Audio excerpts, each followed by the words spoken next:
இந்த வீடியோவில் ஐடி ரிலேட்டடாக நமக்கு வந்து ஒரு நியூஸ் இருந்தது நேற்று. ஸோ அதன் காரணமாக மார்க்கெட்டில் நாளைக்கு என்ன நடக்கிறதுக்கு வந்து வாய்ப்புகள் இருக்குது அப்படின்ட்டு சின்னதாக ஒரு கிளான்ஸ் மாதிரி வந்து பார்க்கலாம். ஸோ நேற்று என்ன நடந்தது அப்படின்னா, நேற்றுன்னு சொல்ல முடியாது, இது வந்து வெள்ளிக்கிழமை நைட்டுன்னு தான் சொல்லணும். வெள்ளிக்கிழமை நைட்டு வந்து என்ன நடந்தது அப்படின்னா, நம்ம கௌசிக்கு வந்து H1B விசாவுக்கு வந்து அப்ளை பண்ணணும் அப்படின்னா $1,00,000 வந்து நீங்கள் வந்து ஃபீயாக வந்து கொடுக்கணும் அப்படிங்கிற மாதிரி வந்து ஒரு அனௌன்ஸ்மெண்ட் வந்து கொடுக்குறாரு. ஸோ இதுக்கு முன்னாடி இது வந்து ரொம்ப கம்மியாக இருந்ததுன்னு நினைக்கிறேன். அது நியர்லி ஒரு $10,000 சம்திங் வந்து இருந்திருக்கும்னு நினைக்கிறேன். அது வந்து அப்படியே வந்து ஒரு மிகப்பெரிய ஒரு மல்டி பேக்கர் வந்து க்ரியேட் பண்ணி $1,00,000 வந்து அந்த ஃபீயை வந்து பண்ணுறார். ஸோ இப்படி வந்து ஒரு நியூஸ் நமக்கு வந்து கிடைக்கிது. ஸோ இந்த நியூஸ் வந்து கிடைச்சதுக்கப்புறம் பார்த்திங்க அப்படின்னா, ஸோ அமெரிக்கன் மார்க்கெட்டில் இந்தியன் கம்பெனி வந்து லிஸ்ட் ஆகிருக்கும் இல்லையா, அது பார்த்திங்க அப்படின்னா ADR அப்படின்னு சொல்லுவாங்க. அது மோஸ்ட்லி நமக்கு வந்து ஒரு 4லேருந்து ஒரு 5% அப்படிங்கிற மாதிரி வந்து கீழே வந்து இறங்கி தான் வந்து இந்தியன் ஐடி ஸ்டாக்ஸ் எல்லாம் வந்து அங்கே க்ளோஸ் வந்து கொடுத்துருக்குறாங்க. ஸோ இது வந்து மிகப்பெரிய ஒரு negative news for IT sector and IT sector people. So மிகப்பெரிய ஒரு ட்ராபேக்காக வந்து இப்போதைக்கு வந்து நடந்திருக்கு. ஸோ கம்பெனிஸ் ரிலேட்டடாக பார்த்தாலும் இது வந்து மிகப்பெரிய ஒரு ட்ராபேக். கம்பெனியில் ஒர்க் பண்ணுற ஸ்டாஃப்ஸ்க்கும் பார்த்திங்க அப்படின்னா மிகப்பெரிய ஒரு ட்ராபேக் தான் வந்து. ஒரு ரிசோர்ஸை அங்கே கொண்டு போய், அதாவது அமெரிக்காவுக்கு கொண்டு போய் வேலை செஞ்சு கொடுத்துட்ருப்பாங்க. அதுக்கு வந்து அந்த விசா வந்து அப்ளை பண்ணுவாங்க. அதுக்கு வந்து இவ்வளோ நாள் வந்து கொஞ்சம் ரேட் வந்து கம்மியாக வந்து இருந்தது அந்த விசா ஃபீஸ் அப்படிங்கிறது. இப்போ பார்த்திங்க அப்படின்னா அந்த ஃபீஸ் அப்படிங்கிறது மிகப்பெரிய லெவலில் வந்து இன்க்ரீஸ் வந்து ஆகிருக்கு. ஸோ இது வந்து கம்பெனிக்கும் அவங்களோட அந்த மார்ஜினில் வந்து பயங்கரமாக வந்து அடி வாங்கும். இன்கேஸ் இங்கே இருக்கிற ஒரு ரிசோர்ஸை யூஎஸ் கொண்டு போய் ஒர்க் பண்ண வைக்கணும் அப்படின்னா மிகப்பெரிய லெவலில் அவங்க வந்து இன்வெஸ்ட் வந்து பண்ணணும் விசாக்காகவே. இது வந்து கம்பெனிக்கு இருக்கிற பிரச்சனை. இன்னொரு பிரச்சனை என்ன அப்படின்னா, கம்பெனியில் ஒர்க் பண்ணுறவங்களுக்கு. ஸோ ஒர்க் பண்ணுறவங்க பார்த்திங்க அப்படின்னா இதை நம்பி அவங்க வந்து ஒரு லோன் ஏதாவது வந்து போயிருந்தாங்க அப்படின்னா மிகப்பெரிய ஒரு சிக்கலில் வந்து அவங்க வந்து மாட்டியிருப்பாங்க. ஏன்னா நமக்கு வந்து ஒரு ஜாப் இருக்குது. அந்த ஜாபை பேஸ் பண்ணி நம்ம வந்து ஒரு இன்வெஸ்ட்மெண்ட் பண்ணுறோம், அல்லது வந்து நம்ம இருக்கிறதுக்கு வந்து ஒரு வீடு வாங்குகிறோம், கார் வாங்குகிறோம், லேண்ட் வாங்குகிறோம் அப்படின்ட்டு நிறைய இன்வெஸ்ட்மெண்ட் நான் வந்து பண்ணியிருப்போம். ஸோ அதுக்கு பார்த்திங்க அப்படின்னா ஒரு இஎம்ஐ அப்படிங்கிறலாம் வந்து போயிருக்கும். ஸோ அதோட நிலைமையில் வந்து என்ன ஆக போகுது அப்படிங்கிறது வந்து ஒரு கேள்விக்குறியாக வந்து இருக்குது. சரி, ஓகே, இதெல்லாம் வந்து ஒரு பக்கம். இன்றைக்கி பார்த்திங்க அப்படின்னா ஒரு நியூஸ் வந்து கிடச்சிது. அதாவது இன்றைக்கி நைட் அப்படிங்கிற மாதிரி நமக்கு ஒரு நியூஸ் வந்து கிடச்சிது. ஸோ அந்த நியூஸ் என்ன அப்படின்னா, ஸோ அமெரிக்கன் பிரசிடெண்ட் ஆஃபீஸோட செக்ரட்டரி ஒரு நியூஸ் வந்து நமக்கு வந்து கொடுக்குறாங்க. அந்த நியூஸ் என்ன அப்படின்னா, அந்த ஃபீ வந்து ஆனுவல் ஃபீ வந்து கிடையாது, அது வந்து ஒரு ஒன் டைம் ஃபீ மட்டும்தான் அப்படிங்கிற மாதிரி வந்து சொல்கிறாங்க. ரெண்டாவது, இப்போ H1B விசா வச்சுருக்கிறவங்க கரண்ட்டாக வந்து வெளியே இருந்தாங்க அப்படின்னா உடனே வந்து உள்ளே வரணும் அப்படிங்கிற மாதிரி வந்து எதுவுமே வந்து இது வந்து கிடையாது. ஸோ உள்ளே வரணும் அப்படின்னா $1,00,000 வந்து கொடுக்கணும் அப்படிங்கிறது எந்த விதமான ஒரு விஷயம் வந்து கிடையாது அப்படிங்கிற மாதிரி வந்து ஒரு கிளாரிஃபிகேஷன் வந்து கொடுத்துருக்குறாங்க. ஸோ இந்த $1,00,000 வந்து எதுக்கு அப்படின்னு கேட்டிங்க அப்படின்னா, புதுசாக அப்ளை பண்ணுற அந்த விசாக்கு மட்டும்தான். இந்த ரெனியூல் பண்ணுறதுக்கோ இந்த கரண்ட் விசா ஹோல்டருக்கும் யாருக்கும் நீங்கள் வந்து பே பண்ண தேவையில்லை அப்படிங்கிற மாதிரி ஒரு கிளாரிஃபிகேஷன் வந்து கொடுத்துருக்குறாங்க. ஸோ இது ஓகே தான். இருந்தாலும் பார்த்திங்க அப்படின்னா இது வந்து ஒரு ஐடி பீப்புளுக்கு வந்து ஒரு பிக்கஸ்ட்டு ஒரு ட்ராபேக் தான் அப்படின்னு சொல்லலாம். ஏன்னா இப்போ இவ்வளோ ஒரு அமௌண்ட்டை இது பண்ணி கம்பெனிஸ் வந்து நம்மளோட ரிசோர்ஸை அங்கே வந்து அனுப்ப மாட்டாங்க. இது வரைக்கும் வந்து ஒரு 10 பேர் அனுப்புகிறாங்க அப்படின்னா இனிமேல் வந்து அனுப்புகிறதாக வந்து இருந்தால் மேக்ஸிமம் ஒரு 4 பேர் அனுப்புவாங்க, இல்லைனா ஒரு 5 பேர் அனுப்புவாங்க, அல்லது வந்து ஒருத்தர் அனுப்புவாங்க. ஸோ இப்படி தான் அவங்களோட ரிசோர்ஸை அவங்கள வந்து அனுப்ப முடியும். அப்படி பண்ணால் தான் இவங்களுக்கு வந்து ப்ராஃபிட் வந்து வரும். அப்போ என்ன நடக்கும் அப்படின்னா, ஹைலி ஸ்கில்டு பீப்புளால் மட்டும்தான் வந்து இது மாதிரி வந்து ஒரு ஆன்சைட்டுக்கு வந்து போகவே முடியும். அதுக்குன்னு ஸ்கில்ஸ் கெட் இல்லாதவங்களாம் உள்ளே போனாங்கன்னு நான் சொல்ல வரல. இருந்தாலும் அதில் மிகப்பெரிய ஒரு காம்படிஷன் வந்து க்ரியேட் ஆகும். ஸோ அப்படி பார்க்கும்போது, ஏன்னா ஒரு கம்பெனியில் வந்து ஒரு ஹைலி எக்ஸ்பீரியன்ஸ்ட் அவங்கள தானே உள்ளே அனுப்புறதுக்கு வந்து ட்ரை பண்ணுவாங்க. ஸோ அப்படி பார்க்கும்போது ஹைலி ஒரு காம்படிஷன் வந்து வர்றதுக்கு வந்து வாய்ப்புகள் இருக்குது. வெறுமனே நம்ம வந்து ஒரு வருஷம் ஒர்க் பண்ணோம் 2 வருஷம் ஒர்க் பண்ணோம் அப்படின்ட்டு நம்மளெல்லாம் வந்து ஆன்சைட்டுக்கு வந்து அனுப்ப மாட்டாங்க. இது பார்த்திங்க அப்படின்னா ஒரு எம்ப்ளாயி லெவலில் இருக்கிற ஒரு பிரச்சனை. ஸோ இது வந்து மார்க்கெட்டில் வந்து எப்படி வந்து ரியாக்ட் ஆகும் அப்படின்னு பார்த்திங்க அப்படின்னா கன்ஃபார்மாக மார்க்கெட்டில் வந்து ரியாக்ட் ஆகும். ஏற்கனவே வந்து இந்த கிளாரிஃபிகேஷன் வந்து கொடுத்தாலும் அதுக்கு வந்து மார்க்கெட் வந்து ரியாக்ட் வந்து கொடுத்துருக்கு. ஸோ அப்படி ரியாக்ட் வந்து பண்ணுச்சு அப்படின்னா என்ன நடக்கிறதுக்கு வந்து வாய்ப்புகள் இருக்குது அப்படின்ட்டு நம்ம வந்து பார்க்கலாம். ஸோ இப்போ நம்ம எடுத்துருக்கிறது பார்த்திங்க அப்படின்னா நிஃப்டி ஐடியோட இண்டெக்ஸ் வந்து எடுத்திருக்கோம். ஸோ இந்த இண்டெக்ஸை பொறுத்த வரைக்கும் நமக்கு வந்து நியர்லி வந்து ஒரு 35,000 34,200 இதுக்கிட்ட வந்து ஒரு சப்போர்ட் வந்து எடுத்திருந்தாங்க. அதுக்கப்புறம் அங்கேருந்து ஒரு டபுள் பாட்டம் எடுத்துகிட்டு ஒரு அப் ட்ரெண்ட் அப்படிங்கிற மாதிரி வந்து போயிருந்தது.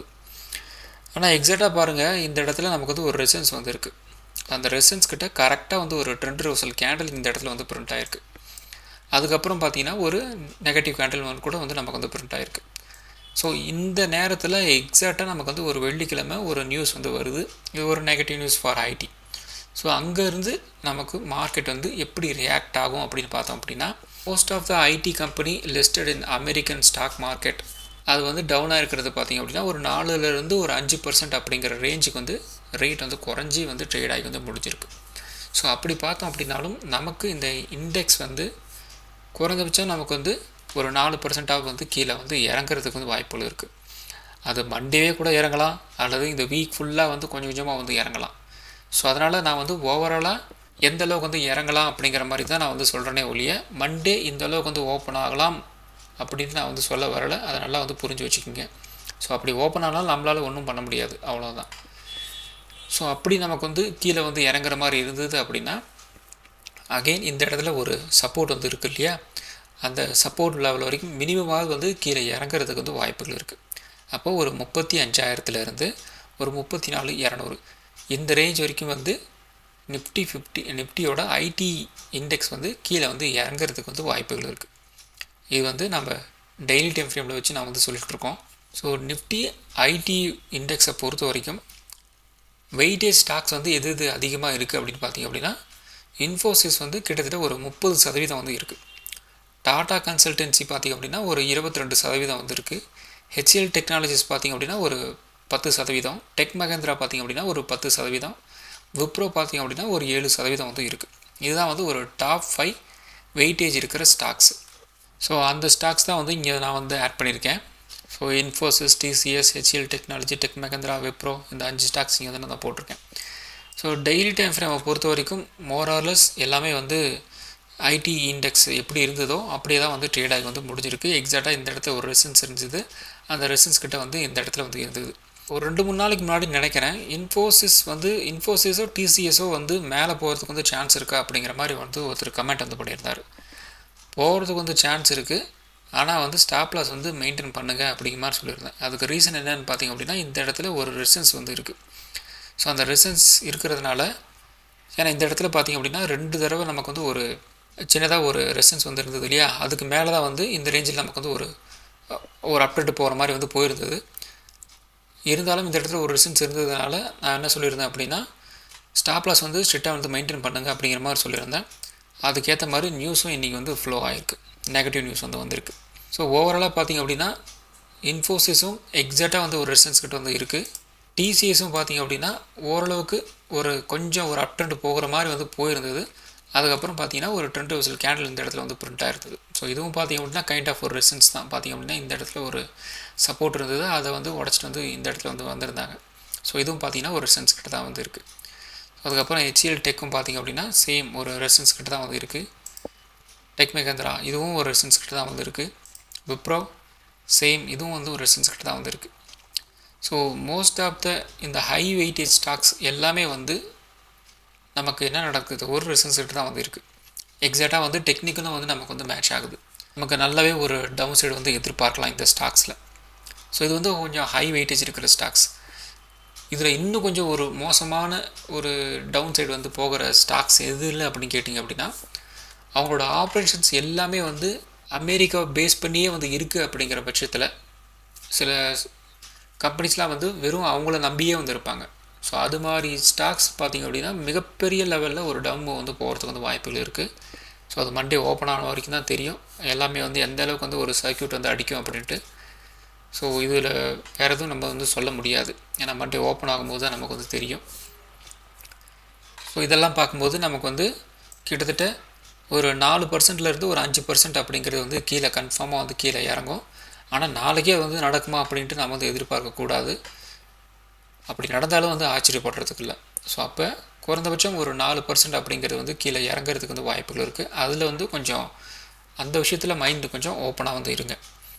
ஸோ நிறைய பேர் வந்து இதில் வந்து ஒரு ஷார்ட் டேர்முக்கு நீங்கள் வந்து உள்ளே போயிருப்பீங்க. ஸோ அவங்களுக்கு வந்து நாம் கொடுக்குற சஜஷன் வந்து ஒன்றும் சொல்லவே முடியாது. ஏன்னா நீங்கள் வந்து ஒரு ஷார்ட் டேர்ம் வந்து உள்ளே போயிருப்பீங்க. அப்படிங்கிற பட்சத்தில் உங்களோட என்ட்ரி பாயிண்ட் எது அப்படின்னு நமக்கு வந்து தெரியாது. அதனால் ஷார்ட் டேர்ம் ட்ரேடர்ஸ்க்கு நம்ம வந்து எதுவுமே வந்து சொல்ல முடியாது. இதுவே வந்து ஒரு லாங் டேர்ம் ட்ரேடர்ஸாக வந்து இருக்கிறீங்க அப்படின்னா உங்களுக்கு எதுவும் பிரச்சனைலாம் வந்து எதுவுமே வந்து கிடையாது. ஒரு 4% 5% அப்படிங்கிறதுக்கு உண்டான அந்த டவுன் சைடு மூவ் அப்படிங்கிறது வந்து அந்த அளவுக்கு உங்களுக்கு வந்து அஃபெக்ட் வந்து பண்ணாது. அதனால் லாங் டேர்மில் இருக்கிறவங்க யாரும் வந்து செல் வந்து பண்ணாதீங்க. ஸோ இது வந்து ஒரு நெகட்டிவ் நியூஸ் வருது அப்படின்ற உடனே வந்து யாரும் வந்து அந்த நியூஸுக்கு வந்து பேனிக் ஆகி வந்து செல் வந்து பண்ணாதீங்க. மறுபடியும் பண்ணிவிட்டு வந்து மறுபடியும் அந்த ரேஞ்சுக்கு வந்து வந்துடும். ஸோ அதனால் வந்து அவ்வளோ சீக்கிரம் வந்து லாங் டேர்ம் இன்வெஸ்டர்ஸ் வந்து யாரும் வந்து அந்த பக்கம் வந்து ஒரு செல்லிங் சைடு வந்து போயிடாதீங்க. ஸோ ஷார்ட் டேர்ம் சைடு நான் வந்து எதுவுமே சொல்ல முடியாது. ஏன்னா உங்களோட என்ன காரணத்துக்காக நீங்கள் வந்து என்ட்ரி எடுத்தீங்க, என்ன ப்ரைஸ்க்கு என்ட்ரி கொடுத்தீங்க அப்படிங்கிறது எனக்கு தெரியாது. அதனால் அந்த விஷயத்தில் என்னால் வந்து எந்த விதமான ஒரு கமெண்ட்டும் உங்களால் வந்து கொடுக்க முடியாது. நெக்ஸ்ட்டு, இல்லை இந்த டவுன் மூவை பயன்படுத்தி நான் வந்து என்ட்ரு ஆகணும் அப்படின்ட்டு நினைப்பீங்க இல்லையா, அவங்க என்ன பண்ணலாம் அப்படின்னா, உங்களுக்கு கன்ஃபார்மாக வந்து இந்த நியூஸோட வேல்யூ என்ன, இது எப்படி வந்து அஃபெக்ட் பண்ணோம், இல்லை இதில் இருக்கிற ஒரு ட்ராபேக் என்ன, அட்வான்டேஜ் என்ன, டிஸ்அட்வான்டேஜ் எல்லாமே உங்களுக்கு வந்து தெரியும். அப்படிங்கிற பட்சத்தில் இண்டிவிஜுவல் ஸ்டாக்ஸில் நீங்கள் வந்து ஒரு என்ட்ரி வந்து கொடுக்கலாம். ஆனால் இதில் எதுவுமே எனக்கு வந்து தெரியாது, ஆனால் இந்த டவுன் மூவை நான் வந்து யூஸ் பண்ணிக்கணும், டவுன் மூவ் போச்சு அப்படின்னா நான் வந்து யூஸ் பண்ணிக்கணும் அப்படின்னு நினைக்கிறேன் அப்படின்னா நீங்கள் வந்து இண்டிவிஜுவல் ஸ்டாக்ஸ் வந்து போகக்கூடாது. ஸோ அப்படி போனீங்க அப்படின்னா பை சான்ஸ் நீங்கள் போகிற அந்த இண்டிவிஜுவல் ஸ்டாக்ஸ் வந்து மேலே போகலை அப்படின்னா என்ன பண்ணுவீங்க? ஸோ அதுக்கு நம்ம என்ன பண்ணலாம் அப்படின்னா, நிஃப்டி ஐடி ETF இருக்குது இல்லையா, அதில் நாம் வந்து நம்மளோட கான்சல்டேஷன் வந்து கொடுக்கலாம். நிஃப்டி ஐடி பார்த்திங்க அப்படின்னா கிட்டத்தட்ட ஒரு 40 ரூபா ரேஞ்சுக்கு வந்து ட்ரேட் ஆகிட்டுருக்கு. ஒரு 5% பக்கம் வந்து கீழே இறங்குற மாதிரி வந்து இருந்தால் கூட எந்த அளவுக்கு வந்து கீழே இறங்கலாம், கிட்டத்தட்ட ஒரு 37 ரூபாலேருந்து ஒரு 36 ரூபா இந்த ரேஞ்ச் வரைக்கும் நமக்கு வந்து கீழே இறங்குறதுக்கு வந்து வாய்ப்புகள் இருக்குது. எக்ஸாக்டாக அந்த இடத்துல ஒரு சப்போர்ட்டும் வந்து இருக்குது. எனக்கு இண்டிவிஜுவல் ஸ்டாக்ஸ் வந்து அனலைஸ் வந்து பண்ண தெரியாது, இந்த நியூஸ் எப்படி பண்ணுற ஒரு இன்டர்பிரேட் பண்ண வந்து தெரியாது அப்படிங்கிறவங்க என்ன பண்ணலாம், நிஃப்டி ஐடியை சூஸ் பண்ணலாம். அதை நிஃப்டி ஐடி ETF வந்து சூஸ் பண்ணலாம். அப்படி சூஸ் பண்ணிங்க அப்படின்னா உங்களுக்கு ஒரு பெரிய பிரச்சனைகள் வந்து இருக்காது. ஸோ இதுவும் இந்த ரிஸ்க் தான் இருந்தாலும் இண்டிவிஜுவல் ஸ்டாக்ஸை நீங்கள் கம்பேர் பண்ணும்போது இந்த ETF அப்படிங்கிறது வந்து ஓரளவுக்கு சேஃப் அப்படிங்கிற மாதிரி நாம் வந்து எடுத்துக்கலாம். ஸோ இன்னொரு விஷயம் நல்லா தெரிஞ்சுக்கோங்க, நான் வந்து செபி ரெஜிஸ்டர்டு இன்வெஸ்ட்மெண்ட் அட்வைசர் வந்து கிடையாது. ஒரு டெக்னிக்கல் பெர்ஸ்பெக்டிவில் மார்க்கெட்டில் எப்படி வந்து ரியாக்ட் வந்து கொடுக்கலாம், அதுக்கு நாம் வந்து எப்படி ஒரு மெஷர்மெண்ட் வந்து எடுக்கலாம் அப்படிங்கிறதுக்காக சின்ன ஒரு ஐடியா நான் வந்து கொடுக்குறேன், அவ்வளோதான். ஸோ அதனால் வந்து நான் சொல்கிறத வந்து அப்படியே நினச்சிக்கிட்டு நீங்கள் வந்து ஒரு இன்வெஸ்ட் வந்து பண்ணக்கூடாது. நான் செபி இன்வெஸ்ட்மெண்ட் அட்வைசர் கிடையாது. உங்களுக்கு தெரிஞ்ச செபி இன்வெஸ்ட்மெண்ட் அட்வைசரை கேட்டு நீங்கள் வந்து முடிவு எடுக்கிறதா இருந்தால் அப்படி வந்து முடிவெடுங்க, அல்லது உங்களோட ஓன் அனாலிசிஸை பண்ணிவிட்டு அதுக்கப்புறம் உங்களோட முடிவு வந்து எடுங்க. நிஃப்டியை பொறுத்த வரைக்கும் இதில் வந்து எப்படி ரியாக்ஷன் நமக்கு வந்து இருக்க போகுது அப்படின்னு நாம் வந்து பார்க்கணும். ஸோ அப்படி பார்த்தோம் அப்படின்னா இன்ஃபோசிஸ்க்கு வந்து கிட்டத்தட்ட ஒரு 5% நமக்கு வந்து ஒரு வெயிட்டேஜ் வந்து இருக்குது நிஃப்டி 50ல். டாடா கன்சல்டன்சி பார்த்திங்க அப்படின்னா ஒரு 3% அப்படிங்கிற மாதிரி வந்து இருக்குது. அப்போ இன்ஃபோசிஸ் டாடா கன்சல்டன்சி ரெண்டுமே சேர்ந்து ஒரு 8% நமக்கு வந்து ஒரு வெயிட்டேஜ் நிஃப்டி 50ல் வந்து இருக்குது. ஸோ அதோட ரியாக்ஷன் கன்ஃபார்மாக நிஃப்டி 50ல் நாளைக்கு வந்து இருக்கிறதுக்கு வந்து வாய்ப்புகள் இருக்குது. ஸோ அப்படி இருந்தது அப்படின்னா நிஃப்டி 50 இப்போ க்ளோஸாக இருக்கிற ப்ரைஸ் பார்த்திங்க அப்படின்னா ஒரு 25,320 அப்படிங்கிற ரேஞ்சில் வந்து க்ளோசிங் வந்து கொடுத்துருக்குறாங்க. ஸோ இது வந்து நமக்கு வந்து ஒரு 1% நமக்கு வந்து ஒரு டென்ட்டை வந்து கொடுக்குது அப்படிங்கிற மாதிரி இருந்தது அப்படின்னா, கீழே இறங்குது அப்படின்னா நமக்கு குறைந்தபட்சம் அகெயின் 25,000லேருந்து ஒரு 24,900 வரைக்கும் வந்து கீழே இறங்குறதுக்கு வந்து வாய்ப்புகள் இருக்குது. ஸோ ஒரு 2 டேஸ் முன்னாடி நான் வந்து சொன்னேன், இந்த இடத்துல பார்த்திங்க அப்படின்னா இந்த ஹையை வந்து கட் பண்ண முடியலை அப்படிங்கிற மாதிரி வந்து இருந்தது அப்படின்னா குறைந்தபட்சம் நமக்கு வந்து ஒரு 25,000 24,700 900 இந்த ரேஞ்ச் வரைக்கும் வந்து கீழே இறங்குறதுக்கு வந்து வாய்ப்புகள் இருக்குது. அதாவது ஒரு புல் பேக் வேல்யூ அப்படிங்கிறது வந்து இந்த ரேஞ்சுக்கு வந்து இருக்குது அப்படிங்கிற மாதிரி நாம் வந்து சொல்லியிருந்தோம். அது வந்து எக்ஸாக்டாக இங்கே வந்து மேட்ச் ஆகுது பாருங்கள். ஸோ ஓவராலாக பார்த்திங்க அப்படின்னா இந்த ரேஞ்ச் வரைக்கும் வந்து கீழே இறங்கலாம். ரொம்ப ஹையும் நான் வந்து எடுக்கலை, ரொம்ப லோவும் நான் வந்து எடுக்கலை. ஒரு மீடியமான ஒரு ரேஞ்சுக்கு நான் வந்து ஒரு 1% அப்படிங்கிற மாதிரி நான் வந்து எடுக்கிறேன். ஏன்னா இது வந்து டோட்டலாக அந்த நியூஸ் அப்படிங்கிறது வந்து ஒரு ஸ்டாக் மார்க்கெட்டே வந்து ஒரு நெகட்டிவான ஒரு நியூஸ் தான். நிஃப்டி 50லேயும் அதோட ரியாக்ஷன் வந்து இருக்கும். நான் வந்து ஒரு 1% அப்படிங்கிற மாதிரி வந்து எடுத்துக்கலாம். 1% அப்படிங்கிற பட்சத்தில் ஒரு 25,000 அப்படிங்கிற ரேஞ்ச் வந்து நாளைக்கு வந்து ஓப்பன் ஆகிறதுக்கு வந்து வாய்ப்புகள் இருக்குது. சான்ஸ் இருக்குன்னு தான் நான் சொல்ல வரேன். கன்ஃபார்மாக இந்த இடத்துல வந்து ஓப்பன் ஆகும் அப்போ நான் சொல்ல வரவே இல்லை. அதான் அந்த ஆக்ஷனுக்கு ஒரு ரியாக்ஷன் நமக்கு வந்து கிடைக்கும் இல்லையா, அதை பேஸ் பண்ணி நான் வந்து சொல்கிறேன். ஸோ மோஸ்ட் ப்ராபப்ளி நாளைக்கு வந்து ஒரு நெகட்டிவ் ஓப்பனிங் தான் வந்து இருக்கும். அதில் எந்த விதமான ஒரு மாற்றமும் வந்து கிடையாது. யார் யார் வந்து எப்படி வந்து அனலைஸ் பண்ணி என்ன பண்ணலாம் அப்படின்னு ஒரு முடிவுக்கு வாங்க. ஆனால் இதில் மிகப்பெரிய ஒரு ட்ராபேக் யாருக்குன்னு பார்த்தீங்க அப்படின்னா, ஐடி கம்பெனி விடுங்க, அவங்க சமாளிச்சுக்குவாங்க. ஆனால் ஐடியில் ஒர்க் பண்ணுற அந்த ஸ்டாஃப்ஸ் இருக்காங்க இல்லையா, அவங்களுக்கு வந்து மிகப்பெரிய ஒரு ட்ராபேக் தான். மற்றும் ஒரு வீடியோ சந்திக்கலாம். நன்றி, வணக்கம்.